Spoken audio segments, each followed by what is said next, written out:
Сәлеметсіздер ме? Сіздермен тағы да Елдана. Елдана, жалпы сенің есің дұрыс емес. Арттағы сөрелер не пәле? Біреу ағаш, біреу IKEA. Дизайндары сәйкес емес деп айтсаңыздар, мен оған өкпелемеймін. Менде не көп? Менде кітап көп.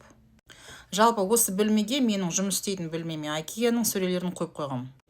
Бірақ арттағы стенка бір жақсы туысқаннан келген стенка. Ол немістің стенкасы. Өте ауыр, өте қымбат. Ішінде не бар? Ішінде кітап бар. Менің үйімде не көп? Менің үйімде кітап көп. Оның әрқайсысын оқимын. Ал енді оқу туралы сөз қозғасақ. Ivy League дегенді қазақтар біле ме? Ivy League деген не нәрсе? Мүмкін жастар білетін шығар. 40-тан асқандар біле ме? Ағылшын тілінен қазақ тіліне сөзбе-сөз аударғанда Ivy League шырмауық лигасын білдіреді. Ол не деген нәрсе шырмауық лигасы? Ivy League университеттердің тізбесіне бірнеше мықты университеттер кіреді. Олар әрине ақш университеттері. Гуманитарлық және әлеуметтік тұрғыдан Yale, Brown, Princeton. Құқық, мемлекеттік басқару және саясаттан Yale, Гарвард, Колумбия. Бизнес және экономика Пенсильвания, Гарвард, Принстон. Психологиялық және нейроғылым Yale, Brown, Гарвард. STEM, яғни ғылым, инженерия, математика, технологиядан Корнелл, Гарвард, Принстон.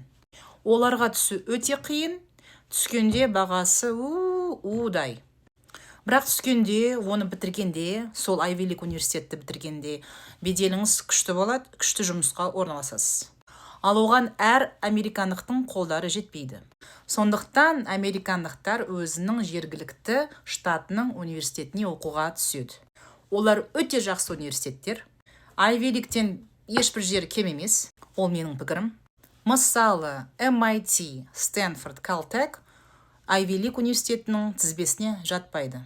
Бірақ олар ақштың ең мықты университеттері болып саналады. Өйткені олар техникалық вуздар.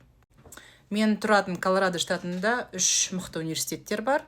Біреу University of Colorado, қысқаша CU дейміз. Екіншісі Golden School of Mines, қысқаша Golden School of Mines дейміз.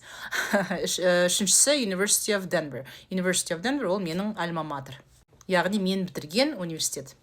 Ал келесіде сіздерге қандай университеттер туралы айтып берейін? Соны комментке жазыңыз. Рахмет, сіздермен бірге болған Елдана Төленқызы Квегли.